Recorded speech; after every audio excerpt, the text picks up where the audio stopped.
All right, ladies and gentlemen, boys and girls, children of all ages, fellow Pandemonium travelers, this is Seattle Pandemonium Shutdown, day 157 by my count, I think. Yeah. So what's going down? Well, over the weekend we had more rioting in Chicago. That's my best Chicago accent. It's like you say it like that, right? Like from the south side of Chicago. That's how you talk. That was fascinating. More rioting, more looting, and this was what did I see? It was Goose Island, which is like North Chicago. So this isn't like South Chicago where I assume many of you are aware that there's lots of shooting that goes on. This was in the North End, and that's, concerning. That means that the chaos is spreading. What are you doing? Okay. Seattle drivers are really creative with how bad they are at driving. It's fascinating. The looting, the thing is that I understand, like I can understand the political or social aspect of like the protests, right? Like, I'm mad that the world is not the way I want it to be, and if I get mad and go out in the street and break some things, then people will listen. I get it. Yeah, I'm gonna go break a bunch of shit until you start paying attention, and I'm gonna keep breaking shit until it hurts you, right? And then you'll do what I want you to do. Now, this is all coercive, while it may or may not be, I guess you would call it ethical or moral. Like, it may not be right to coerce action based on violence or destruction of property, but we're in the fallout still from the what do you call it? Civil rights era, right? The civil rights movement. We will riot, we will break things, we will sort of threaten to riot and break things, and then you will, treat us like human beings, right? Like that's kind of the argument for the civil rights struggle is stop treating us like garbage or we'll burn this place down. And then you're like, oh, they're tired of being treated like garbage. Oh, okay. Well, let's go ahead and let's make it law that you sort of need to be nicer to these people. But now we're in this situation where it's like law enforcement and city budgets and getting into the nitty-gritty of this stuff, right? This is why I'm joking about running for mayor of Seattle. Am I? I'm joking. Am I joking or am I serious? I don't know. It's just the reality is I think that all of our cities are fucked. I think that they're all gonna have to get bailed out by the feds, which means the feds are gonna have to print a bunch of money, and then we're gonna have hyperinflation or some other garbage like economic fallout. Like, that's what's gonna play out, right? Because money doesn't really mean anything in a fractional reserve system. Am I wrong? Help me out here. This is all really complicated stuff, and this is what my take is on our inflationary monetary system. We will just print, quote unquote print. We don't physically print money. We just digitally even create money and assign it to different people and different organizations, and we will give this money to cities to bail themselves out of their bad monetary policies that they've had or bad financial policies, not monetary, financial policies for, decades, I assume, years and years and years, that have led to these huge budget problems. And then what they're going to do is they're going to use defunding the police as a hedge against the budget that they are proposing. They're going to say, oh, see, we're going to defund the police. That's going to give us all this extra money for our budget shortfall.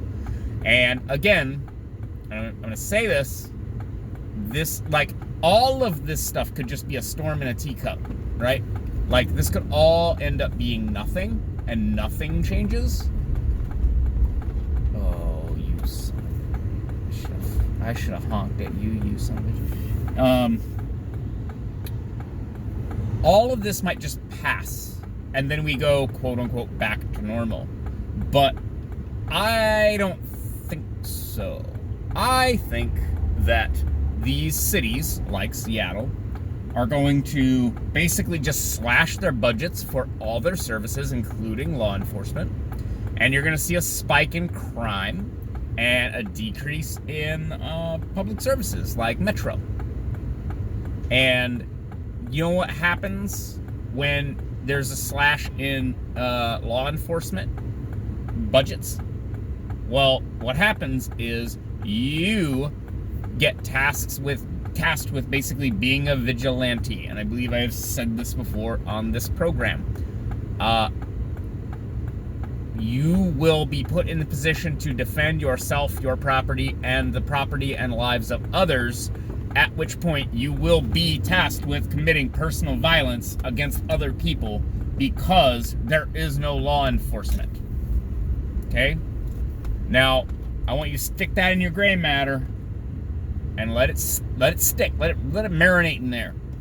Are you prepared to commit personal violence against somebody else who is victimizing you or your neighbor or someone else in public? Like, are you going to allow that to happen, or are you just going to, like, look the other way? Or are you going to engage in potentially life or death combat with another person because the rule of law has been abandoned? Okay? I say that, and I know how dire that might sound, and you're like, Kyle, we're not really in that. Well, we might be in it right now, you just don't realize it. Or we will be in it soon. Or you'll be in it and not realize it until it's too late. And then you'll be getting shot, stabbed, beaten, or you'll be watching someone else be victimized and you won't be able to do a goddamn thing about it. Okay? The fundamental nature of society itself rests upon a certain amount of order. And we are clearly moving away from that foundation of order, which is why we keep having this lawlessness and the rioting and looting. There's no fundamental property rights being acknowledged. People feel justified robbing, looting, killing other people. We are abandoning the fundamental fabric of society in favor of savagery, basically. I mean, just predation. And I'm concerned about where we're headed, because we've already crossed, I would call them several Rubicons, but they better not be Rubicons. You'd have to Google what Rubicon means in a symbolic sense if you don't know what I mean. Crossing lines that we cannot come back from. Okay? I hope we can come back from these things. That we can resume some kind of order, normalcy. Like, not normalcy in the sense that, like, schools won't be conducted via Zoom. Like, that's staying. Some of this stuff is permanent, guys. Like, I'm trying to figure out which percentage of all of this is permanent. Tech companies, as Amazonians like walk across the street, tech companies displacing workers to other locations geographically in order to reduce the footprint of their land holdings in urban areas. That's coming. Like, that's already happening right now. There's nothing you can do about that because they literally don't need to physically own those meat spaces. What I'm talking about is the cultural sort of, it's a sociological, kind of psychological aspect of me feeling like things are normal. Whatever that means. Like, whatever normal, get back to normal means, when are we going to get there? And I don't know, man. I mean, I think that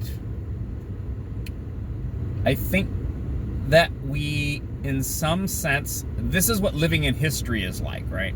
We live in a historical moment that is essentially unprecedented, and no one knows what's going to happen. Like, I can try to tell you what's going to happen, but I don't really know.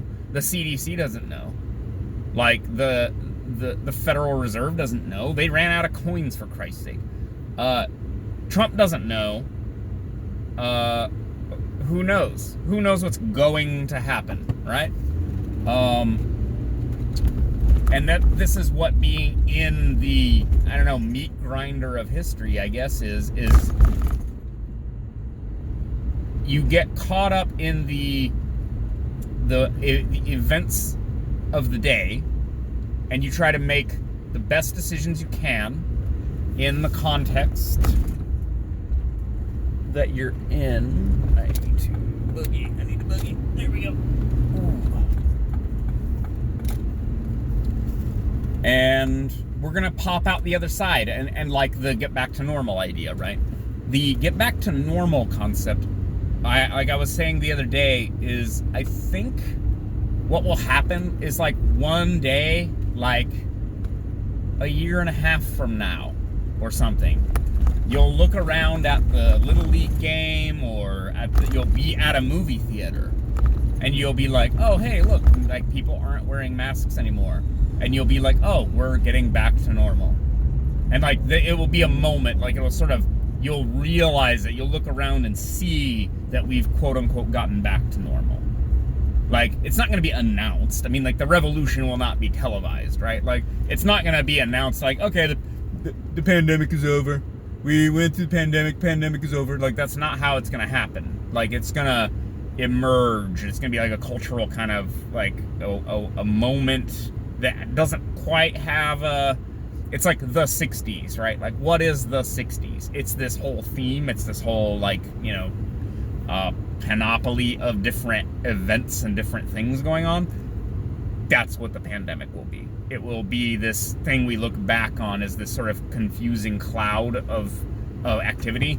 Oh, and we're going to argue about it forever. But when it is ended, is going to just be, it's going to be way more vague than anyone likes. Like, it's going to be really unsatisfying the moment that the pandemic is actually over.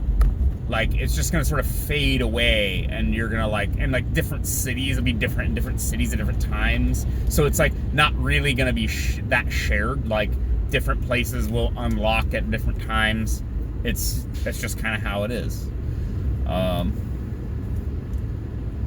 But yeah, watching civilization potentially collapse around us is really, I mean, our society is, I've been saying this too, is heavily apocalyptic. I mean, you look at Fallout, Mad Max, Waterworld, Postman, fucking Day After Tomorrow, what was the Will Smith one? I Am Legend, like literally the Bible, Revelations and stuff, right? Like, we are a heavily apocalyptic society, like a culture. Like, we are waiting for the end of history to happen. And then when cataclysmic things happen, well, we then basically run the script that we've been programmed to run, which is, hey, prepare yourself for the end of the fucking world. Which is why we own so many guns and have prepper kits, and you know, and you can go buy a bug out bag, like, on the internet right now. So I don't know, maybe everybody just needs to calm down a wee bit. You're good, bro. All right, that's enough from me for one day. I will talk to you guys later. Bye.